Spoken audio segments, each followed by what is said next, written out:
Create ஆகுது.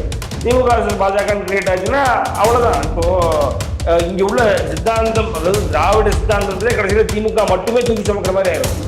அதிமுகவும் தூக்கி சுமந்ததுனால தான், அதிமுகவும் அதை கொண்டு போயிட்டு இருந்ததுனால தான். எடுத்துக்காட்டுக்கு பார்த்தீங்க அப்படின்னா, அவங்களே நம்பிக்கை இல்லை எனக்கு, நீ இன்னொருத்தவங்களை நம்பிக்கை இல்லைன்னா அப்புறம் அது கபட நாடகமா இல்லையா? அது ஒரு வேடிக்கையா இல்லையாது?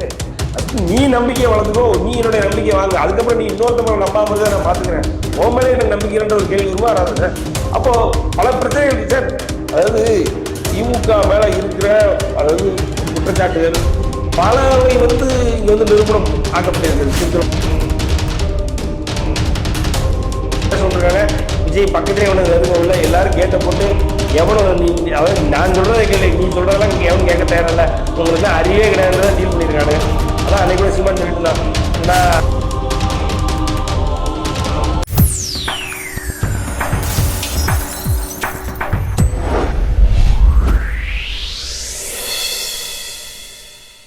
கோல்டன் சயின்ஸ் தமிழ் நேயர்களுக்கு வணக்கம். இது அரசியல் களம். நம்மோட நேர்காணல் பேசுவதற்காக அரசியல் விமர்சகத்தின் மீது சத்யன் ராமசாமி அவர்கள் நம்மோடு இருக்கிறார். வாருங்கள், அவரோடு பேசலாம். சார் வணக்கம். சார் வணக்கம். திருவண்ணாமலையில திமுகவினுடைய வடக்கு மண்டல நிர்வாகி கூட்டம் நடந்திருக்குது. இதுல திமுகவினுடைய சாதனைகள் பத்தி பேசாம பாஜகவினுடைய செயல்பாடுகள் பத்தி விமர்சனம் அதிகமா இருந்திருக்குது. எப்படி பாக்குறீங்க? அது தெரிஞ்சோ தெரியாமையோ அவங்களே அவங்க தலைவர் மண்ணவாரி போட்டுக்கிறாங்க சார். திமுகவுக்கு எப்போ சேஃபு இல்லை எது சேஃப் அப்படின்னா, திமுகவுக்கு எதிரியாக அதிமுக இருக்கும் முறை தான் திமுக சேஃப். திமுக வர்சஸ் பாஜகவுக்கு அப்படின்னு பாஜகன்னு மாறும் பொழுது அந்த நீரோட்டமே மாறும் சார். அதாவது தேசிய நீரோட்டத்துக்குள்ளே போயிடும். ஸோ போகும் பொழுது அந்த மேக்னிடியூட திமுகவால் தாங்க முடியுமா? அதாவது ஒரு இந்தியா தழுவிய, இந்தியா முழுக்க ஏறக்குறைய 20 மாநிலங்களில் இருக்கக்கூடிய ஒரு கட்சி, அந்த கட்சி இன்று தமிழ்நாட்டுக்குள்ள எப்படியாவது கால் வச்சிடணும் அப்படின்னு சொல்லி உள்ள அவ்வளவு வேலை பார்க்கும் பொழுது, நீங்க எனக்கு போட்டியே கிடையாது, எனக்கு நிகரான, எனக்கு சரிசமமான, இன்னும் எனக்கும் பெரிய அதிமுகன்றான் ஒருத்தன் இருக்கான். 54 வருடங்கள் அதிமுக ஆரம்பிச்சு ஏறக்குறைய 32 வருடங்கள் அவங்க ஆட்சி கட்டில் இருந்திருக்காங்க. 3 முறை முதல்வராக இருந்த எம்ஜிஆர் ஆண்ட கட்சி, எம்ஜிஆர் இருந்த கட்சி, 2 முறை தொடர்ந்து முதல்வராக இருந்த ஜெயலலிதா அவர்கள் இருந்த கட்சி. இதனுடைய இம்பார்ட்டன்ஸ், இதனுடைய வேல்யூவை இதை எந்த அளவுக்கு பெருசா அவங்க பூதாகரமா அவங்களுக்கு எதிரான கட்சியா அதிமுகவை பாவிக்கிறாங்களோ அப்போதான் பாஜக 3வது 4வது இடத்துல இருக்கிறது மக்கள் புரிஞ்சுக்குவாங்க. மக்களுக்கு பாஜக மேல இருக்கிற பெரிய இம்பார்ட்டன்ஸ் வராது, பாஜக மேல மக்களுடைய முழு இனமும் திரும்பாது. அதற்கு நேர்மாறாக திமுக என்ன பண்ணுது அப்படின்னா, எங்க போனாலும் பாஜக புலம்பல். நேற்று ஒரு நாடகம் ஒன்று போடுறாங்க, அந்த நாடகத்திலே பாஜக உள்ள வந்துடும். தாவே சரி என்ன சொல்ற, திமுக ஒரு தன்மானமிக்க கட்சி, திமுக திராவிடத்தை பேசுற கட்சி, திராவிடம் தான் இங்க இருக்கணும், இங்க சங்கிங்க வரக்கூடாது, சனாதனம் வரக்கூடாது, இது வரக்கூடாது, காவி துண்டை போட்டு அவங்களே போடும் பொழுது ஆட்டோமேட்டிக்கா என்ன ஆகுது அப்படின்னா, இட் இஸ் திமுக வர்சஸ் பாஜகன்னு கிரியேட் ஆகுது. திமுக வர்சஸ் பாஜகன்னு கிரியேட் ஆச்சுன்னா அவ்வளவுதான். இப்போ இங்க உள்ள சித்தாந்தம், அதாவது திராவிட சித்தாந்தத்திலே கடைசியில திமுக மட்டுமே தூக்கி சுமக்கிற மாதிரி ஆயிடும். அதிமுகவும் தூக்கி சுமந்ததுனால தான், அதிமுகவும் அதை கொண்டு போயிட்டு இருந்ததுனால தான். ஒரு எடுத்துக்காட்டுக்கு பார்த்தீங்க அப்படின்னா, இங்க ஆடு கோழி பலியிட தடைன்னு சொல்லி வந்தது. யாரு? ஜெயலலிதா அவர்கள், அம்மா ஜெயலலிதா அவர்கள் கொண்டு வந்தாங்க. கொண்டு வரும் பொழுது ஆடு கோழி என்ன சொல்றது, வெட்டுவதற்கு தடை அப்படின்னா, இவங்க ஒரு பார்ப்பன சமூகத்தை சார்ந்தவர், அதனாலதான் அந்த சங்கிகளுக்குரிய அந்த சனாதன கோட்பாட்டின்படி இங்க ஆடு கோழி வெட்ட தடைன்னு கொண்டு வராங்க. ஸோ அது செல்லாது அப்படின்னு சொல்லி மிகப்பெரிய போராட்டத்தை திமுக முன்னெடுத்தது. அது அதுக்கப்புறம் பின்வாங்கினாங்க ஜெயலலிதா அவர்கள். அதே நேரத்தில் பார்த்தீங்கன்னா 10% என்ன சொல்றது, பிராமணர்களுக்காக, அதாவது எஃப்சிக்காக 10% உள்ளிட ஒதுக்கீடை கொண்டு வந்தாரு எம்ஜிஆர் அவர்கள். அதையுமே திமுக ரொம்ப ரொம்ப வன்மையா கண்டிச்சு எதிர்த்து பல போராட்டங்கள் நடத்தி தான் அவரும் அதை பின்வாங்கினார். எதுக்கு சொல்ல வரேன்னா, ஸோ இப்போ பாஜக வர்சஸ் டிஎம்கேன்னு வந்துருச்சுன்னா, ஏடிஎம்கே இனிமே திராவிடத்தை தூக்கி நிறுத்துன்ற அவசியமே இல்லை. ஸோ ஏதோ ஒரு வகையில ஏடிஎம்கேவை திராவிடத்தை தூக்கி நிறுத்த வச்சதும் சரி, ஏடிஎம்கேவா திராவிட கொள்கைகள், திராவிட சித்தாந்தங்கள் பலவற்றை தூக்கி நிறுத்தது காரணமாக ஒரு காலத்துல திமுக வந்திருக்கு. ஏடிஎம்கேவும் திராவிட சித்தாந்தத்தில் அண்ணாவின் வழியில வந்ததுனாலதான் திராவிடன்றது இருக்கு. ஏடிஎம்கேவே நீங்க ஒரு ஒரு என்ன சொல்றது மாஸ் பண்ணிட்டு நீங்க பாஜகவை தான் கொண்டு வர போறீங்கன்னா இட் இஸ் எய்தர் பாஜக வெர்சஸ் டிஎம்கே இருந்துச்சுன்னா திராவிடம் வெர்சஸ் ஆரியம் ஆயிரும். இப்போ திராவிடம் வெர்சஸ் ஆரியம் ஆயிடுச்சுன்னா இவன் ஒண்ணு பண்ணா அவன் ஒண்ணு பண்ணுவான். இப்போ இவன் வந்து நீங்க என்ன சொல்றது திருப்பரங்குன்றத்துல மலையில மலை உச்சியில நீங்க வந்து ஏத்தக்கூடாது, விளக்கை ஏத்தக்கூடாது அப்படின்னு டிஎம்கே சொன்னா அப்படின்னா ஆட்டோமேட்டிக்கா அதை ஏத்தணும்னு அலைவான். அதை ஏத்தக்கூடாதுன்னு டிஎம்கேக்கு சப்போர்ட் பண்ற இன்னொரு கூட்டம் உள்ள வராது. இப்போ ஏற்கனவே அதாவது அரசியல் ரீதியாக வாக்கரசியல் ரீதியாக இன்னைக்கு அதிமுகவினால திருப்பரங்குன்றத்துல பெரிய அளவுல ஸ்டாண்ட் எடுக்க முடியல. என்ன நீட்டா என்ன ஸ்டாண்ட் எடுத்தாங்க அப்படின்னா அதிமுக என்ன சொன்னாங்க அப்படின்னா நீங்க அதாவது ஒரு குழப்பத்தை உண்டு பண்றீங்க, மத கலவரம் மாதிரி உண்டு பண்ணிட்டு இருக்கீங்க, இது ஆளும் கட்சிக்கு தேவையில்லாத வேலை அப்படின்னு சொல்லிட்டு முடிச்சுட்டாங்க. ஏத்தணுமா ஏத்த வேண்டாமான்னு சொல்லல. அப்போ ஏன் ஏத்தணுமா ஏத்த வேண்டாமான்னு சொல்லல அப்படின்னா பாஜக கூட கூட்டணியில இருக்காங்க, இந்திய கூட்டணிக்குள்ள இருக்காங்கன்றதுனால ஏத்தணும் ஏத்தக்கூடாது ஒரு ஸ்டாண்ட் எடுக்க முடியல. இப்ப ஏத்தணும் அப்படின்னு சொன்னா இங்க தமிழக மக்கள் அப்படிலாம் இங்க இஸ்லாமிய ஓட்டை வந்து நம்ம இழக்க வேண்டிய இருக்கணும்ன்ற ஒரு சூழ்நிலை இருக்கு அதிமுகவுக்கு. அதனால ஏத்துன்னு சொன்னாம என்ன சொல்லிட்டாங்க, திமுக மேல ஆளுங்கட்சி மேல பழிய போட்டாங்க. ஆளுங்கட்சி தான் காரணம், பழிய போட்டு அமைதியா இருந்துக்கிட்டாங்க. இப்போ இன்னும் வந்து நீங்க வந்து திராவிடம் வெர்சஸ் பாரியம்னு ஆக்கிட்டு திராவிடத்துக்கு யாருமே கிடையாது, திமுக மட்டும்தான் திராவிடத்தை தூக்கி சமக்குது அப்படின்னு வைங்களா, அவங்களுக்கு யாருமே சப்போர்ட் வர மாட்டாங்க. மிஞ்சி போனா அது வீரமணி இந்த திருமுருகாந்தி போன்ற அல்லக்கைங்க 4 பேர் சப்போர்ட் வந்து நிப்பானு. உண்மைதானே சார். இப்போ அதாவது இப்ப அதிமுகவை எடுத்துக்கிட்டீங்க, திமுக எடுத்துக்கிட்டீங்கன்னா திமுகவோட மிகப்பெரிய கட்சி இன் டர்ம்ஸ் ஆஃப் என்ன சொல்றது அதிக ஓட்டு வாங்கினதும் சரி, அதிக சதவீத அடிப்படையிலும் சரி, அதிக இடத்துல தேர்தலில் நின்ன தொகுதிகள் வாரியாக எல்லாத்துலையுமே அதிமுக தான். திமுக பாத்தீங்க அப்படின்னா சார் ஒரு சைட்ல கட்சி இருக்கு, அந்த கட்சிக்கு பூத் முகவர்கள் வரைக்கும் எல்லாருமே இருக்காங்க. சிஎம்ல இன்னைக்கு முகவர்கள் வரைக்கும் கம்ப்ளீட்டான கட்டுமானம் இருக்கு கட்சிக்குள்ள. அதே நேரத்தில் ஆட்சியிலையும் ரொம்ப ஸ்திரமான ஒரு ஆட்சியை கொடுத்துட்டு இருக்காங்க. கூட்டணி ஆட்சி கிடையாது, ஒரு தனியான ஆட்சியை ஒரு பெரும்பான்மையான ஆட்சியை கொடுத்துக்கிட்டு இருக்காங்க இன்னைக்கு, ரைட்டா?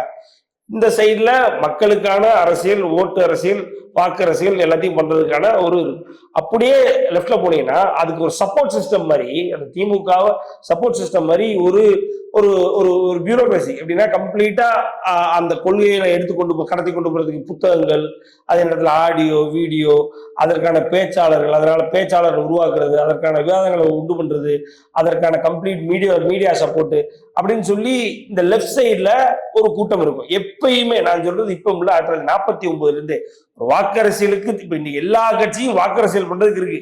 இப்ப நீங்க அதிமுக எடுத்துக்கிட்டீங்கன்னா ஸ்ட்ராங்னா திமுகவோட டபுள் ஸ்ட்ராங்.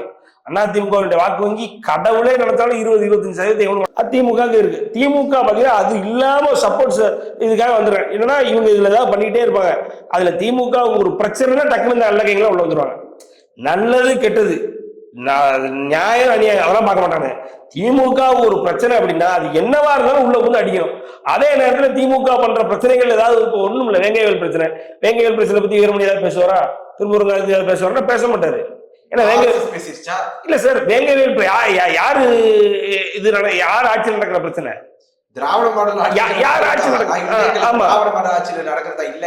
ஆனா பாதிக்கப்பட்டவங்களும் இந்து, பாதிப்பு ஏற்படுத்தவங்களும் இந்துவா தானே இருக்கிறான். அப்போ அதுக்கு ஆர்எஸ்எஸ் இதுல ஏதாவது பேசுங்க. இதுல பேசலன்னே வைங்க, உங்க வார்த்தைக்கு வந்துடுறேன். எனக்கு இன்னொரு எதையாவது இல்ல சார், நான் என்ன கேட்டேன் இல்ல, நீங்க அதுலயே முடிச்சிடறேன். எதையாவது ஒண்ணு பேசணும். இவனுக்கு எதையுமே பேச மாட்டானுங்களே. வேங்கவேல் பேசுறதுனால வேற எதையாவது பேசுப்பா. இப்ப எங்கப்பா இருக்கீங்க? இந்த கோவம்னு ஒருத்தன் போட்டு குட்டி போட்டுட்டே வருவான் தெரியுமா, இந்த இதை வச்சுக்கிட்டு. அவன்லாம் பார்த்தா திமுக ஆட்சி காலத்துல தெரியவே மாட்டான். அது மாதிரி இந்த நந்தினின்னு ஒரு பொண்ணு அவங்க அப்பா கூட சேர்ந்து பேனர் பிடிச்சிட்டே அழையும் தெரியுமா, ஏதாவது போர்டை பிடிச்சிட்டே அழையும். அதையும் பார்த்தா எங்கேயுமே இருக்காது. இவங்க எல்லாம் திமுகவுக்கு ப்ராப்பரான அடிவரடிகள், ப்ராப்பரான நல்ல கைகள் தான் சொல்ல வரேன். என்னன்னா இப்ப நீ நியாயஸ்தனா இருந்தா நீ அது மாதிரி என்ன இளம்பள்ளின்ற ஒரு ஊர்ல இருந்து ஒரு இயற்கை விவசாயி அப்படின்னு சொல்லி ஒரு இந்திக்கார ஒருத்தர் இருக்கான், அவனும் அப்படிதான். திமுக ஆட்சி இருந்ததுன்னா சத்தமில்லாம இருப்பான். அதிமுக ஆட்சினா இதுக்குள்ள தாத்து கூட்டுன்னு எவ்வளவு வருத்தம் வந்தான் தெரியுமா உங்களுக்கு? அந்த 2021 வரைக்கும் இவனு எல்லாம் 2021 வரைக்கும் தெரிஞ்சாங்க. அதுக்கப்புறம் யாரும் தெரியல. அதே மாதிரி விவசாய பேரணி அங்கங்க போனது தெரியுமா? அந்த குரூப்ல எங்க இருக்கே இருக்காது. இதுதான் வந்து திமுகவினுடைய ஒரு ஸ்ட்ராட்டஜிக்கான ஒரு பியூரோகிராசி சார். இதை உடைக்கவே முடியாது.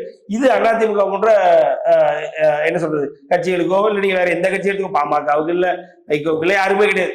அதாவது ஒரு சைட்ல வந்து நாலேஜ் பேஸ் அப்படின்னு சொல்லி உருவாக்குறோம் அப்படின்னு சொல்லி ப்ராப்பரா திமுகவுடைய சித்தாந்தங்களை தூக்கி பிடிக்கிறதும் அதுக்காக பேசுறதும் வைக்கிறதும், திமுகவுக்கு எதிரான சித்தாந்தங்களுக்கு எதிராக பேசுறதும், அதே நேரத்தில் திமுக என்ன தவறு செஞ்சாலும் அதை விட்டு கொடுக்கறதும், என்ன தவறு செஞ்சாலும் அது பேசவே முடியாத பேசாம இருக்கிறதும், இதுதான் இவருடைய பணியாக இருக்கு. இதைத்தான் சொல்லுவார் அல்லக்கைன்னு. உண்மைதானே? இப்ப அல்லக்கைன்னு சொல்றதுல நீ காசு வாங்கிட்டு நீ பேசுற அவ்வளவுதான், நீ அல்லக்கை தானே, நான் என்ன சொன்னாலும் காசு கொடுத்தா நீ செய்ய போறேன்னா அவ்வளவுதானே, முடிவு பேசல. அப்படி இருக்கிறாங்க. இப்ப இதுல என்னன்னா, அந்த வகையில பார்க்கும் பொழுது பாஜகவை எதிர்க்கக்கூடிய இந்த திமுக பாஜக நான் மட்டுமே எதிர்த்தா போதும் அப்படின்னு சொல்லி வேற, அதாவது ஏனைய திராவிட கட்சிகளை, அதிமுக உட்பட ஏனைய திராவிட கட்சிகளை ஃபுல்லாத்தையுமே வந்து ஒரு மறைச்சு அவங்களுடைய வாழ்வாதாரத்தை இல்லாம திமுக பண்ணுது ஒண்ணு. ரெண்டாவது, இது திமுக திராவிட சித்தாந்தத்துக்கே ஒரு டைம்ல எதிர்ப்பாக முடியும் அப்படின்றதுதான் என்னுடைய வாதமா இருக்கு. ஸோ அதைத்தான் இருந்து பண்ணிக்கிட்டு எனக்கு ஒரு கேள்வி இருக்கு சார். என்னன்னா, இப்போ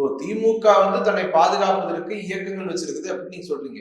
ஆனா இப்ப திருப்பரங்குன்றத்துல பிரச்சனை நடந்துச்சு. அங்க இந்து முன்னணிக்காரங்க யாரோடைய ஆதரவோட பண்ணாங்க? பிஜேபியோட ஆதரவோட தானே பண்ணாங்க. அப்ப பிஜேபிக்கு இயக்க சக்திகள் இருக்கலாம், ஆனா திராவிட முன்னேற்ற கழகத்துக்கு இருக்கக்கூடாதுன்னு சொல்றது என்ன வாதம்? நம்ம ஆளுங்கட்சி மேல இப்ப நான் என்ன சொல்றேன் சார், பிஜேபி இங்க ஆளுங்கட்சியா? பிஜேபி ஆளுங்கட்சி இல்லவே இல்லை. இன்னைக்கு தேசிய அளவில் இன்னைக்கு ஆளுங்கட்சி அவங்க கரெக்ட் தான் சார். நான் என்ன சொல்றேன்னா, இங்க உள்ள ஆளுங்கட்சியை நான் பேசுறேன். அந்த ஆளுங்கட்சி நான் பேசும்போது நான் தாராளமா உங்களுக்கு அங்க உள்ள பிரச்சனைகள் எல்லாத்தையும் நம்ம பேசுவோம். நம்ம இல்லைங்களே. இப்போ சார், நீங்க சொன்ன வாதம் நான் சொன்ன வாதம். எப்படி திராவிடர் கழகம் திமுகவுக்கோ அதுதான் RSS பாஜகவுக்குன்னு சொன்னது யாரு? கருணாநிதி. RSS ஒரு சமூக இயக்கம் சொன்னது அவர் தான். அப்போ இதெல்லாம் அவர் பேசியிருக்காரு. அது இல்லாம பாத்தீங்க அப்படின்னா, என்ன சொல்றது, ராமர் கோவில் இடிப்புக்கோ அப்படி இல்லைன்னா காந்தியை சுட்டுக் கொண்டதுக்கோ RSS நேரடி தொடர்பு எதுவும் இல்லைன்னு பேசியிருக்காரு. அதே நேரத்தில் வாஜ்பாயை பொறுத்த வரைக்கும் வாஜ்பாய் ஒரு மிகப்பெரிய என்ன சொல்றது ஸ்டேட்ஸ்மேன் அப்படின்னு பேசியிருக்காரு. அதே நேரத்தில் இவரு மோடி அவர்கள் என்ன சொல்றது, அதாவது ஆட்சித்திறனில் வல்லவர்னு பேசியிருக்கிறாரு கருணாநிதி அவர்கள். இதெல்லாம் பேசியிருக்கிறாருல. அந்த மாதிரி இப்ப நீங்க மத்திய பிரச்சனையில ஒரு பிரச்சனையில அதுல பாஜக ஒழுங்கான ஒரு நிலைப்பாடுகள் இல்லை அப்படின்னா, பாஜக பண்ண ஒரு அழிச்சாட்டியம் ஒரு அட்டுழியத்தை பேசும் பொழுது அது RSS அதற்கு துணை போனால், RSS அதற்கு முட்டு கொடுத்தால் அதையும் பேசுவோம். அதே மாதிரி திமுகவை பேசும்பொழுது எதுக்கு கோவம் வருது நமக்கு? திமுகவை பேசுறதுக்கு யாராவது ஒருத்தர் ஒரு மீடியால இருக்கு, எவனாவது ஒருத்தர் திமுக இங்க நடக்கிற ஒரு பிரச்சனைகளையும் ஒரு விஷயங்களையும் விவாதத்தை எடுக்கிறானா? எடுக்க மாட்டாங்க. அப்படியே எடுத்தாலும் அது 10% மீதி 90% அதிமுக எப்படி பிரியுது, அதிமுக எப்படி பிரச்சனைகள் இருக்கு, அதை பத்தி தானே டெய்லி விவாதம் நடத்துறான். பாஜக யாரு, அண்ணாமலை என்ன பண்ணாரு, அண்ணாமலை எவ்வளவு சொத்து செத்தாருன்றதான் விவாதம் பண்றாங்க. இப்ப அதெல்லாம் தானே நம்ம கேள்வியா வைக்க வேண்டியதா இருக்கு. அதுதான் பிரச்சனை. இப்ப நேற்றும் போய் இதே மாநாட்டுல இங்க சங்கிகள் வர முடியாது, திமுக இருக்கிறவங்க யாரும் வர முடியாது, ஒரே அந்த கூப்பாடு தான் கொஞ்ச நாள் நிறுத்தி வச்சிருந்தாங்க சார். அதாவது பாஜக உள்ள வந்துடும் கொஞ்ச நாள் நிறுத்தி வச்சாங்க. எல்லாரும் திருமாவளவன் முதற்கொண்டு கூட்டணி கட்சியில ஒருத்தர் 2 சீட்டு 1 சீட்டு இஸ்லாமிய கூட்டணி கட்சிகள் பேசினாங்கன்னா பிரச்சனை கிடையாது. அவங்க பாஜகவுக்கு இந்தியா தலைவிய தேசிய தலைவிய ஒரு எதிர்ப்புல இருக்காங்க. மற்ற வைகோ அவர்களாக இருக்கட்டும், அதே நேரத்தில் இவரு வைகோவருடைய மகன் துரை வைகோ அவர்கள் இருக்கட்டும், நீங்க திருமாவளவனாக இருக்கட்டும், தாவக வேல்முருகன் வாழ்வு மகிழ்ச்சி எல்லாரும் பேசுனது என்ன? பாஜக உள்ள வந்துடும் சொல்லிதான் 2027 உள்ள வந்தானுங்க. இப்ப ஆட்சி முடிய போகுது, அதை மறுபடியும் அதே கையில் எடுப்போம், அதை கையில் எடுத்து தான் நம்ம உள்ள வந்தோம், அதே மறுபடியும் கையில் எடுப்போம். இப்ப நேற்று மறுபடியும் பூசா மண்டல மாநாடு, திருவண்ணாமலையுடைய வடக்கு மண்டல மாநாட்டினுடைய அந்த இளைஞரணி மாநாட்டுல வச்சு பேசுறதும் அதே தான். எங்களுக்கு வாய்ப்பு கொடுங்க, இளைஞர்களுக்கு வாய்ப்பு கொடுங்க வைங்க அப்படி இப்படின்னு கேட்கறதா இருக்கட்டும். இருந்தாலும் ஒரு சைட்ல பாஜக உள்ள வந்துடும், அதுக்கு மேடை போறாங்க, பேசுற எவனுமே திமுக இந்த 4.5 ஆண்டுகளை செய்த சாதனை ஒருத்தன் எவனாவது பேசுறாங்கன்னா, ஒருத்தன் பேசுறதுக்கு என்ன இருக்குன்னு அவனே நினைச்சாங்க இவ்வளவு இருக்கு, பேசவே இல்லை. அதே நேரத்துல அதிமுக எந்தெந்த இடத்துல தவறு முடிச்சுன்னு பேசுறாங்கன்னா பேச மாட்டான். அதிமுக தான் பிரதான எதிர்கட்சி. நீ எந்த அளவுக்கு நீ மறைச்சினாலும் மக்களுக்கு தெரியும். மக்களுக்கு ஏன்னா நீ கூட போய் நீ 2 ரூபா கொடுத்திருந்தா அதிமுக 20 ரூபா கொடுத்துருக்கு. அதாவது நான் ஒரு எடுத்துக்காட்டே சொல்றேன். நீ 2 திட்டத்தை கொடுத்தா அதிமுக 20 திட்டத்தை கொடுத்து, அதிமுக நீ தெருவுக்குள்ள 2 பேர் இருந்து நீ தெருவில் உள்ள பிரச்சனை நீ பாத்துக்கிட்டா அதிமுக 4 பேர் இருந்து பாத்துருக்கான். அதான் உண்மை, அதுதான் தமிழ்நாட்டுடைய வரலாறு. அதை நீ மறைச்சு நீங்க ஏதோ பாஜக உள்ள வந்துரும் அந்த பழைய பஞ்சாயத்தே பாடப்படுற மக்கள் எவ்வளவு நாள் ஏத்துக்கிறாங்க. அதை சொல்லிதான் 2019 எலெக்ஷனா இருக்கட்டும், 2021 எலெக்ஷனா இருக்கட்டும், 2024 எலெக்ஷனா இருக்கட்டும், 3 எலெக்ஷன் அதை சொல்லிதான் ஜெயிச்சிருக்காங்கன்றது ஒரு ஏத்து ஒண்ணும் இல்லை சார். மது ஒழிப்பை கொண்டு வருவோம். மது ஒழிப்பை எங்க அப்பா வந்தவொடனே கொண்டு வந்துருவாங்க. எது 2016 சொல்றாங்க. எங்க அப்பா வந்தவொடனே மது ஒழிப்பை வந்து முதல் ஆளா கையெழுத்து போட்டுருவாரு அப்படின்னாங்க கனிமொழி அவர்கள். அதே மாதிரி 2021 எங்க அண்ணன் வந்தவொடனே மது ஒழிப்பு முதல் ஆளா கையெழுத்து போடுவாரு. அதுக்கு தான் ஃபர்ஸ்ட் கையெழுத்தா இருக்கும் அப்படின்னு சொன்னாங்க. இன்னைக்கு அதுக்கு கையெழுத்து போட்டுருக்காங்களா? அதெல்லாம் நீ நடத்தாம நீ இன்னும் வந்து பாஜக உள்ளது எவ்வளவு நாள் தான் பாஜக உள்ள வரப்போகுது?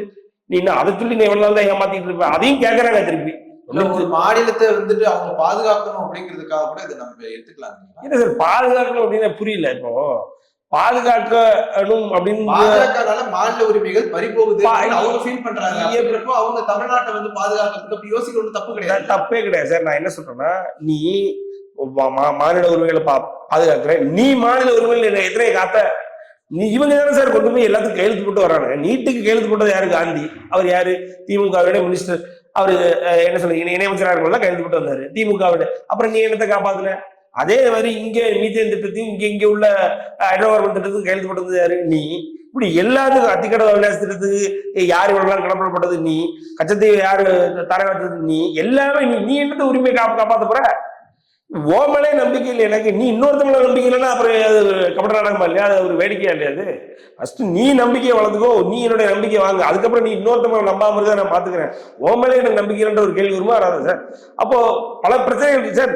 அதாவது திமுக மேல இருக்கிற அதாவது குற்றச்சாட்டுகள் பலவை வந்து இங்க வந்து நிரூபணம் ஆக்கப்பட்டிருக்கு. இன்னும் சொல்ல போனா என்ன சொல்றது, பல அமைச்சர்கள் இன்னைக்கு ஈடிக்குள்ள இருக்கிறாங்க. பல அமைச்சர்கள் பல நேரங்கள்ல சிறை சென்று வந்ததெல்லாம் நம்ம பார்த்துருக்கிறோம், வச்சிருக்கிறோம். 2G போன்ற மிகப்பெரிய ஊழல்கள்லாம் வந்து திமுகவினுடைய கரை படிந்தது உண்மை. அதுல இருந்து அவங்க என்னதான் வெளியில வந்தாலும் அதுல வருமான இழப்புன்றது உண்மைதான். இவங்க இன்டென்ஷனலா இல்லைனாலும் முட்டாள்தனமா இருந்ததுனால நமக்கு வருமான இழப்பு. அதாவது 1,75,00,000 கோடி 1,76,000 கோடியை உள்ள கொண்டு வந்திருக்கலாம். 1,76,000 கோடியை இந்தியாவுக்கு வருமானமா இவங்க கொண்டு வந்துருக்கலாம். இவங்க ஸ்ட்ராட்டஜிக்கா பிளே பண்ணா, இவங்க பிளே பண்ண தெரியாம எவ்வளவு கணக்கு வழக்குன்னு தெரியாம இதனால எவ்வளவு வருமானம் வரும்னு ஒரு என்ன சொல்ல ஆன்டிசிபேட் பண்ணாம லூசுத்தனமா 1,76,000 கோடியை இந்தியாவுக்கு வர வேண்டிய வருமானத்தை இழந்தாங்கன்றதான் உண்மை. நீ அதை எடுத்துருவோம் வீட்டுக்குள்ள போல. என்ன நம்ம எல்லாருமே முட்டாள்தனமா என்ன ஒரு என்ன வச்சிருந்தோம் அப்படின்னா 1,75,000 கோடி ஏதோ ராஜா பாதி கனிமொழி பாதி திமுக பாதி எடுத்துச்சுன்னு நினைச்சோம். ஆனா அது ஒரு வருமான இழப்பு. அந்த வருமான இழப்புக்கு உங்க முட்டாள்தனம் தானே காரணம். இந்தியாவில இவ்வளவு பெரிய வருமான இழப்புக்கு காரணமான அந்த ஒரு மூளை யாரோட மூளை? அந்த முட்டாப்பைய ஆர்எஸ் மூளை தானே. இப்ப இப்படிதானே நம்ம பேச வேண்டியதா இருக்கு. அதாவது முட்டாள்தனம் தனத்தினால் பண்ண பல விஷயங்களா இருக்கட்டும் சரி, தெரிந்து செய்த பல விஷயங்களா இருக்கட்டும் சரி, இது எல்லாத்திலையும் திமுகவினுடைய கையாளாத தன்மை தான் பெருசா இருக்கு. அப்போ ஓமலே எனக்கு நம்பிக்கை இல்லை, நீ இன்னொருத்தவங்க நம்பிக்கை இல்லைன்னு சொன்னது எந்த வகையில சொன்னாயோ? பல நேரங்களில் மாநில உரிமை மக்கள் உரிமை எல்லாத்தையுமே நம்ம திமுக ஆட்சியில் இழந்திருக்கோன்றத உண்மை. அப்ப அப்படிங்கும் பொழுது இது நீ பாஜக அட்லீஸ்ட் ஒன்னே வந்து நீ என்னை ஆட்சி பண்ணும் பொழுது நான் பல விஷயத்தை இழந்ததை நான் அனுபவிச்சுட்டேன். சரி, பாஜக ஆட்சி பண்ணி விடு. அப்போ ஒருவேளை அதன் மூலமா எனக்கு பாஜக கூட்டணி இருக்க அதிமுக ஆட்சி பண்ண விடு. ஒருவேளை ஒன்னை விட அவங்க கொஞ்சம் ஒரு இன்ச்சு பெட்டரா இருந்தா எனக்கு போதும். அது அதானே சார். என்டிஏ கூட்டணி வந்து இண்டி கூட்டணி, இப்ப இண்டி கூட்டணி, இதுக்கு முன்னாடி யூபிஏ யுனைடெட் ப்ராக்ரசிவ் அலையன்ஸோட அவங்க 2 முறை இருந்தாங்க. 2004 இருந்து 2014 வரைக்கும் இருந்தாங்க. 10 வருடம் இருந்தாங்க. அவங்களோட இவங்க ஒரு இன்ச்சா பெஸ்ட் நினைச்சனாலதான் சார் 3வது முறையாக பிரதமரா வராரு மோடி அவர்கள். இல்லைன்னு நினைச்சுதான் ஏன் வர போறாங்க? மக்கள் இந்தியாவுடைய மக்கள் ஏகமோகமாக யோசிக்கிறது என்ன? அவங்களோட இவங்க தெளிவா இருக்காங்க. ஓரளவுக்கு ஒரு இன்ச்சாவது கூட இருக்காங்க. நினைக்க போய் தானே ஓட்டுல வருது சார். இதுவரைக்கும் யாரே இவங்க இங்க சங்கி வரக்கூடாது கூட்டு வந்தது இவங்க 1998 ஜெயலலிதா அவர்களோட கூட்டணியோட முதல்ல உள்ள வந்தது. அதுக்கப்புறம் அவங்க பார்த்தாங்க இவங்க சரியில்லைன்றதுனால என்ன பண்றாங்க, உடனே ஆட்சியை கோக்குறாங்க. 99 டிஎம்கேவுடைய என்ன சொல்றது ஒரு கூட்டணியில தானே பவர்ஃபுல்லா உள்ள வராது. அப்பதானே முரசொலி மாறனவர்களும் இன்னைக்கு உள்ள பாலு அவர்களும் எல்லாரும் மினிஸ்டர் ஆறாங்க. அப்போ டிஎம்கே தான் உள்ள கூட்டு வருது, ப்ராப்பரா ஸ்ட்ராங்கா உள்ள கூட்டு வருது. உள்ளே வரக்கூடாதுங்கிறத கம்யூனிஸ்டே இன்னைக்கு உடச்சி திருவனந்தபுரத்தோட மேயர் யார் ஆக போறா? பிஜேபி ஆக போறாங்க. அப்போ இதெல்லாம் வந்து பிஜேபி மேல மக்களுக்கு இருக்கிற எண்ணம், அந்த எண்ண ஓட்டத்தினுடைய மாற்றத்தை தான் காட்டுது. அப்போ அதே மாதிரி தமிழ்நாட்டிலே வந்து நடக்க போகுது. இன்னைக்கு அதிமுக ஓட்டு பலம் இருக்கு சார். அதிமுக ரொம்ப ஸ்ட்ராங்கா இருக்கு. எடப்பாடியார் அவர்கள் கர்ஜிக்கிறாரு. போராடம்ல அவருக்கு கூட்டம் மேல கூட்டம். அதெல்லாம் நீங்க எப்ப வரீங்க, நீங்க தான் வரணும் அப்படின்ற அளவுக்கு அவர் மேல ஒரு எதிர்பார்ப்பு உண்டாயிட்டே இருக்கு. அது போக நியாயமா இருந்த மனுஷன், நல்ல மனுஷன், யாருக்கு எந்த பிரச்சனையும் பண்ணல, யாருக்கு எந்த தீங்கும் பண்ணல. இன்னைக்கு மக்கள் சொல்றான், இந்த 13 பேரை சுட்டுக் கொள்ற அளவுக்கு எல்லாம் சொல்லக்கூடிய மனுஷனே கிடையாது எடப்பாடி அவர்கள் இன்னைக்கு பேசுறான். அப்ப மக்களுக்கு உண்மை என்னன்னு தெரியுது. இன்னைக்கு பிரச்சனை, விவசாயிகளுக்கு ஒரு பிரச்சனை களத்துல போய் நிக்கிறது யாருன்னா அண்ணன் எடப்பாடி அவர்களும் தெரியுது மக்களுக்கு. அப்ப மக்கள் இதை பாக்குறான். இந்த ஆள் இருக்கும்போது நம்ம நியாயமா நிம்மதியா எந்த ஒரு பிரச்சனையும் சண்டை சித்திரம் இல்லாம இருந்தவன், யார் எதை எப்ப திருடிட்டு போறா, புடிங்கிட்டு போறா, அடிக்கிறா, சாகுறா, பெண்கள் கற்பழிக்க போறாங்க, இதெல்லாம் இல்லாம இவர் இருக்கும்போது இருந்தவன் கொரோனா பண்ற கொடியிலிருந்து நம்மளை காப்பாத்தினாரு எடப்பாடியார் மக்கள் நினைக்கிறான். அப்ப இன்னைக்கு ஓட்டு போன அதிமுகவுக்கு அதே 25-30% ஓட்டு எப்பயுமே ஜெயலலிதா அவர்கள் ஜெயிக்கும் பொழுது, 5 அவர்கள் ஜெயிக்கும் பொழுது இருந்தோ அது இப்ப இன்னைக்கு எடப்பாடி அவர்கள் தெளிவா இருக்கு. அது போக பாஜக இன்னைக்கு கூட்டணி இன்னும் ஸ்ட்ராங்கா உருவாயிட்டு இருக்கு. நேற்று வரைக்கும் இன்னைக்கு ஆஸ் வி ஸ்பீக் இன்னைக்கு அமமுக இவர் பேசும்போது வர நானும் கூட்டணிக்குள்ள வர்றதுக்கான வாய்ப்புகள், அதாவது தானும் வருவதற்கான வாய்ப்புகள் இருப்பது கூட தான் பேசுறாரு, அது மறுக்கல. அப்ப அவரு உள்ள வந்துடுறாரு, ஆட்டோமேட்டிக்கா புது கட்சி ஆரம்பிச்சிருக்காரு ஓபிஎஸ் அவர்கள். அவரு உள்ள வந்துட்டாரு அப்படின்னா டிஎம்கேவுக்கு எதிரான மனநிலையில இருக்கிற எல்லாரும் ஒன்றுபட்ட கூட்டணியாக இன்றைக்கு உருவாக்குவதில் பாஜக ரொம்ப முக்கியமா ரொம்ப முனைப்போடு ஈடுபடுது. அண்ணாமலை போய் பாக்குறாரு, நயனார் அவர்கள் போய் பாக்குறாரு, அமித்ஷா பாக்குறாரு. இப்படிலாம் இருக்கும் பொழுது இன்னைக்கு திமுகவுக்கு எதிரான ஒரு கட்டமைப்பு ஸ்ட்ராங்கா வலுப்படுத்துறதுல பாஜக இப்ப இந்த ஒரு கூட்டணி இருக்கு இல்லையா, இந்த ஒரு கூட்டணி இந்த தடவை தெளிவா மக்கள் யோசிச்சுட்டாங்க. இன்னும் இருக்கிற 4 வருஷம் திமுக இன்னும் அழிச்சாட்டியம் பண்ணிக்கிட்டே தான் இருக்கும். நேரு ஊழல், அடுத்து இன்னும் எத்தனை அமைச்சர் வரப்போறான்னு தெரியல. இப்படி ஒவ்வொரு ஊழல்களும் வரும் பட்சத்துல மக்களுடைய எண்ண ஓட்டம் அசால்ட்டா மாறும் சார். நான் உங்களுக்கு ஒரு எக்ஸாம்பிள் சொல்றேன் சார். 1996 திமுக ஜெயிக்கும் போது 3 மாதம் தான் கட்சி ஆரம்பிச்சு 3 மாதம் தமாகான்னு தமிழக காங்கிரஸ் உருவாக்கினார். ஸ்தாபன காங்கிரஸ்ல இருந்து வெளியில தமிழக காங்கிரஸ் உருவாக்கினார் மூப்பனார் அவர்கள். அதுதான் இப்ப அவருடைய மகன் வச்சு நடத்திட்டு இருக்காரு இல்லையா. அந்த கட்சி 3 மாசத்துல உருவாகி திமுக கூட கூட்டணி 40 ஜெயிச்சாங்க. இது வரலாறு. அதை நடத்தி காட்டுவோம் அன்னைக்கு சூப்பர் ஸ்டார் ரஜினிகாந்த் அவர்கள். அந்த வரலாறு நம்ம எல்லாருக்கும் தெரியும். அதே மாதிரி என்னைக்கு என்னன்னா நடக்கலாம், திடீர்னு என்னன்னா நடக்கலாம். அதனால இன்னும் இருக்கிற 6 மாதங்கள் நமக்கு சொல்லையாது. ஸ்ட்ராங்கா 6 மாசம் இருக்கு. 6 மாசத்துல இன்னைக்கு திமுக மக்கள் வேண்டான்னு நினைக்கிறதுல எந்த மாற்றுக்கருத்தும் இல்லை. ஆனா எதிரி ஸ்ட்ராங்கா இருக்கானன்றதான் இங்க கேள்வியே.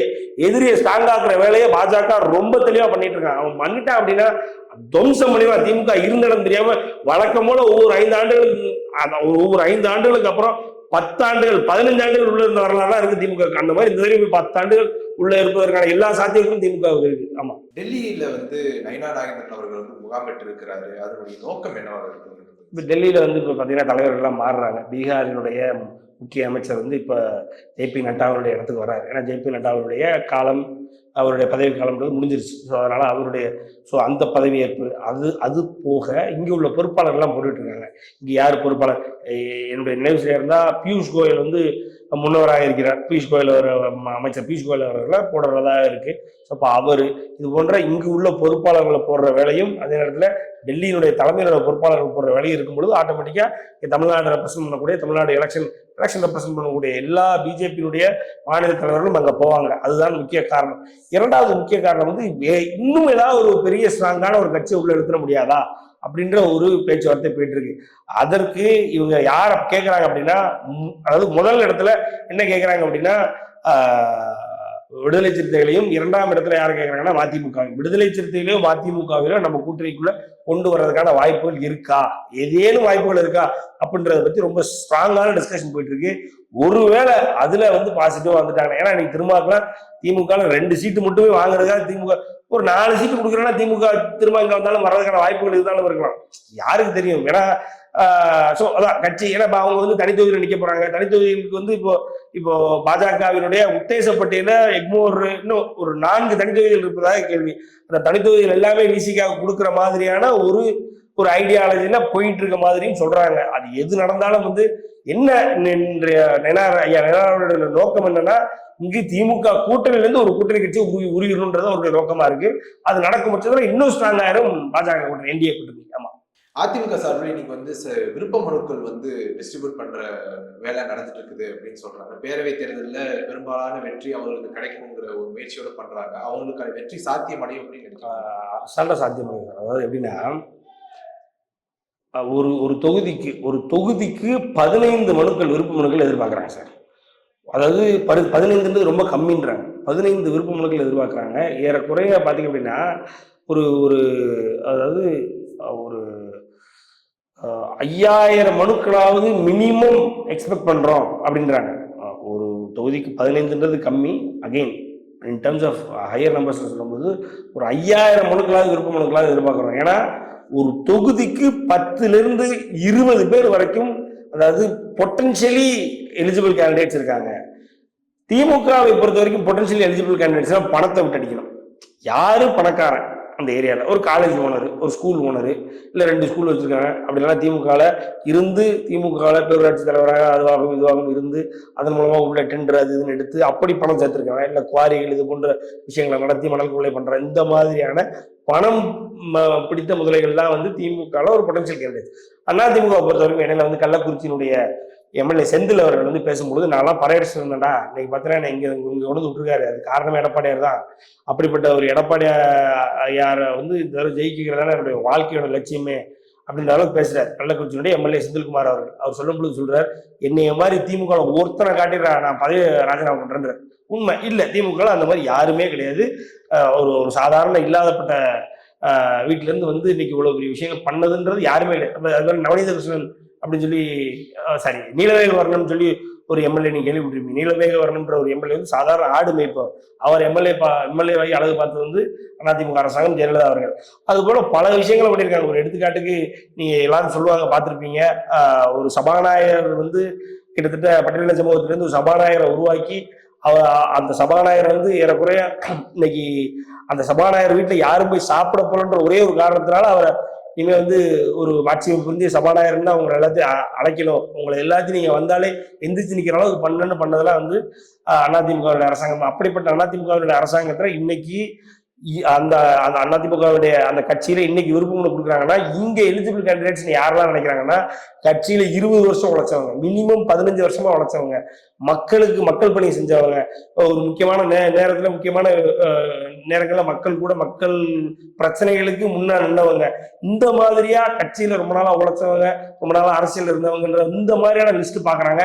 அதே நேரத்துல கட்சி செலவழிக்க தயாரா இருக்கு, நீ எலிஜிபிளான கேண்டிடேட்டா, படிச்சிருக்கியா, எவ்வளவு பக்குவப்பட்டிருக்க, எவ்வளவு மக்கள் நல பணிகள் நீ ஈடுபட்டிருக்க, அதே நேரத்தில் டாக்டர்ஸ், முன்னாள் முன்னாள் அமைச்சர்கள் மட்டும் இல்லாம முன்னாள் அமைச்சர்கள் வழிவிடாம ஒரு சில தொகுதியில் இருப்பாங்க. இது எல்லாத்துக்கும் நடக்கும். ஒரு சில தொகுதியில் வந்து அமைச்சர்கள் தான் இருக்கும். ஆனா அதற்கு கீழே இன்னும் எழுதி நினைச்சிருப்பாங்க, அவங்களாம் வேற தொகுதிகளை தூக்கி போடுறதுக்கான வேலைகள் நடந்துட்டு இருக்கு. ஸோ மினிமம் 5000 விருப்ப மனுக்கள் எதிர்பார்க்கப்படுகிறது. ஸோ இந்த விருப்ப மனு வந்து 15,000 ஒரு விருப்ப மனுன்றது இன்னைக்கு வந்து டிடி எடுத்தா கொடுக்கணும். ப்ராப்பரா டிடி எடுத்து அதிமுக பேர்ல டிடி எடுத்து கொடுத்துட்டோம் அப்படின்னா கிடைச்சிடும். அந்த விருப்ப மனுவுக்கு அப்புறம் வந்து தேர்தல் நடக்கும். அதாவது உள்ள வந்து ரிவ்யூ பண்ணுவாங்க. ஸோ ரிவ்யூ பண்ணி யார் இதற்கு சரியா வருவா அப்படின்னு சொல்லி 3 கேண்டிடேட்ஸ் ஃபைனல் பண்ணி, அதுக்கப்புறம் 2 கேண்டிடேட், அதுக்கப்புறம் ஒரு கேண்டிடேட் ஃபைனல் பண்ணி வேட்பாளர் பட்டியல் வரும். இது இல்லாம ஏறக்குறைய 234 தொகுதியில எத்தனை தொகுதி என்ன ஏதுன்ற உத்தேச பட்டியல் ரெடி ஆயிடுச்சு. அதுல அதாவது ஆல்ரெடி இவங்கதான் கேண்டிடேட்ஸ் சொல்லி இருக்கும் இல்லையா, அதுவே ஒரு 60 பேர் தயாரா இருக்காங்க. 60 பேர் இவங்கதான் அப்படின்றதுல ரொம்ப தயாரா இருக்காங்க. எத்தனை கூட்டணியில எத்தனை தொகுதிகள் அதிமுக போட்டியிட போகுதுன்றதும் தயாரா இருக்கு. மீதி இருக்கிற 60 பேருக்கு மீதி இருக்கிறவங்க தான் வந்து இந்த விருப்ப மனுல உள்ள வந்து இவங்க ஜெயிச்சாங்க அப்படின்னா அவங்களுக்கும் நல்லது, அதிமுகவுக்கும் நல்லதா இருக்கும். ப்ராப்பரா இந்த தடவை தொகுதியில யார் ஜெயிக்கிறதுக்கு ரொம்ப ஸ்ட்ராங்கான மனிதராக இருந்தாலும் எல்லாத்தையும் போட போறாங்க. பார்ப்போம், பொறுத்திருந்தா பார்க்கலாம். இதுக்கு மேல 2026 தேர்தலில் செங்கோட்டையன் அவர்கள் சொல்றாரு, தமிழக வெற்றி கழகத்தினுடைய விஜய் தான் முதல்வர் அப்படின்னு அவர் சொல்லியிருக்கிறாரு. அவருடைய பேச்சை எப்படி பார்த்துருக்கீங்க சார்? அவரு இன்னைக்கு அந்த கட்சிக்குள்ள போயிருக்கிறாரு. அவர் இந்த கட்சிக்குள்ள போயிட்டு அவர் என்ன பேசணுமோ அதான் பேசிட்டு இருக்காரு. அவருடைய வாழ்க்கையை நம்ம எடுத்து பார்க்கும் பொழுது எம்ஜிஆர் போன்றவர்கள், அதே மாதிரி ஜெயலலிதா அவர்கள் போன்றவர்கள், எடப்பாடியார் போன்றவர்கள்லாம் முன்மொழிந்தவர். இன்னைக்கு விஜய் முன்மொழிக்கூடிய ஒரு சூழலில் இருக்காரு அப்படின்றதான் உண்மை. அவருடைய அதான் ஒரு இடத்துக்கு போனா ஒரு சேர்ல உட்காரவா எந்திக்கவா யாரா இவனுங்க இன்னும் ஜெல் ஆகலன்றதுனா காட்டு பெரிய தப்பு இல்லை, ஒரு பெரிய தவறு இல்லை. அதனால அவர் இன்னும் அந்த பசங்க கூட அந்த பசங்களுடைய மனநிலைக்கு அந்த கட்சியினுடைய அந்த என்ன சொல்றது அந்த அந்த அந்த அந்த ஒரு அந்த அவங்க கூட கூட்டணி சரி, அவங்க கூட கொள்கை ரீதியா சரி, ஒரு ஒரு ஒரு மன ரீதியாக கூட இன்னும் வந்து ஜெல்லாகலன்றதான் காட்டுது. சரி, அவர் என்ன சொல்லணுமோ அவர் சொல்லிட்டு போறாரு. பட் ஆனா அவருடைய நிலைமை எப்படின்னா, நான் எப்படி பாக்குறேன் அப்படின்னா, ஒரு தேமுதிகவில் இருக்கும் பொழுது அந்த தேமுதிக 2005 கட்சி உருவாகி உள்ள வந்து 2006 அவங்க எலெக்ஷன் பண்ணாங்க. அப்ப விஜயகாந்த் ஒருத்தர் மட்டும் தான் ஜெயிச்சார். அந்த ஒருத்தர் மட்டும் தான் ஜெயிச்சார். ஆனா அவர் கூட கிட்டத்தட்ட விஜயகாந்தினுடைய வயதை தன்னுடைய அரசியல் எக்ஸ்பீரியன்ஸாக, அதாவது அரசியல் ஆளுமையாக வைத்துக் கொண்டிருந்த பண்ருட்டி ராமச்சந்திரன் தோத்து போனார். 1967 இருக்காரு எம்எல்ஏவாக. பண்ருட்டி அவருடைய கோட்டையாக இருந்தார். அதே பண்ருட்டிலிருந்து தோத்து போனார்ன்றதான் உண்மை. அந்த மாதிரி இவரும் விஜய் கூட சேர்ந்து அவர் கோபியில 1996 சூப்பர் ஸ்டார் ரஜினிகாந்த் மூலமா திமுக ஜெயிச்சா அந்த ஒரு எலெக்ஷன்ல ஜெயிச்சாரு. யாரு அந்த ஒரு எலெக்ஷன்ல தான் அதிமுக வந்து கோபியில தோத்து போனாரு. இவர் யாரு கே செங்கோட்டையன். அதே மாதிரி மறுபடியும் இந்த தடவை தோத்து போறாரு கோபிலேயே. அதிமுக சேர்ந்த யாரோ ஒரு ஸ்ட்ராங்கான கேண்டிடேட் தான் கோபியில ஜெயிக்க போறாங்கன்றத எந்த மாற்று கருத்தும் இல்லை. ஆமா, அவங்க விர்ச்சுவல் வாரியர்ஸ் எல்லாம் வந்துட்டு சமூக வலைதளங்கள்ல பதிவு எல்லாம் போடுறாங்க. விஜய் வந்து முதலமைச்சரான நாடாளுமன்றத்துல கூட பேசுவார் அப்படிங்கிற மாதிரி நான் சொல்றேன். அவங்க சார் அவங்க ஏதாவது கிட்டத்தமா போட்டு கடிக்கிறானு சார், கையை பிடிச்சி கடிச்சு வைக்கிறானு. அவன்கிட்ட நம்ம என்ன எதிர்பார்க்க முடியும்? அதாவது ஒரு பேசிக் கேட்டசி கூட இல்லை, ஒன்றும் இல்லை. அவரு புஷியானந்த் ஒரு பொதுச் செயலாளர், கட்சியில ஒரு பொதுச் செயலாளர், அவர் பேசிட்டு மைக்கை பிடிங்கி போயா அப்படின்னு வெளியே தள்ளி விடுறாங்கன்னா அவங்களதான் அவங்களுக்கு மரியாதை. அவனுங்களுக்கு இந்த மாநிலத்திலே மரியாதை கிடையாது. புதுச்சேரியில மரியாதையே இல்லை. புதுச்சேரியில அன்னைக்கு அதாவது கம்ப்ளீட்டா என்ன சொல்றது, நான் சொல்றதை கேட்டா உனக்கு இருக்கு இல்லைன்னா இல்லை அப்படின்ற மாதிரி தான் டீல் பண்ணியிருக்காங்க. 12 நிமிஷம் தான் விஜய் பேச விட்டுருக்காங்க. விஜய் பக்கத்திலே எவனும் நெருங்க உள்ள எல்லாரும் கேட்ட போட்டு எவனும் நீ அதாவது நான் சொல்றதை கேள்வி, நீ சொல்றதெல்லாம் இங்க எவனும் கேட்க தயாரில்ல, உங்களுக்கு அறிவே கிடையாதுன்றதான் டீல் பண்ணியிருக்காங்க. அதான் அன்னைக்கு கூட சீமான் சொல்லிட்டு இருந்தான், ஏன்னா இங்க அறிவு அற்றவன்றது வேற, அறிவு கெட்டவன்றது வேற. அறிவு கெட்டவன் மறுபடியும் அந்த அறிவு நல்லதாயிரும், இவெல்லாம் அறிவு அற்றவன். அதனால இவனை பத்தி பேசி நம்ம டைம் வேஸ்ட். தமிழக அரசியலுக்கும் விஜய்க்கும் இன்றளவு ஆஸ் ஸ்பீக் எந்த சம்பந்தமும் இல்லை. ஒரு கட்சி ஆரம்பிக்கிறாங்க, கட்சி நானும் ஆரம்பிக்கலாம் நீங்களும் ஆரம்பிக்கலாம். கட்சி ஆரம்பிச்சவங்க நீ தமிழக அரசியல பெரிய அளவுல இருக்கானா அப்படின்னா கிடையாது. சும்மா கட்சி ஆரம்பிச்சு உட்காந்துல, நாளைக்கு எலெக்ஷன் வரட்டும். எலெக்ஷன் வந்து அந்த நாம் தமிழர் கட்சியா விஜயான்னு எதிர்பார்த்துக்கிட்டு இருக்கோம். நாம் தமிழர் கட்சியிட்ட இருந்து எவ்வளவு வாக்கு வங்கி ஒரு விஜய் வாங்க போறாருன்றதான் இன்னைக்கு போட்டியே. அது நடந்ததுக்கு அப்புறம் நம்ம பேசிக்கலாம். ஆமா, உங்களுடைய நேரத்தை ஒதுக்கி எங்களோட கருத்துல வந்து வைக்கிறேன் சார்.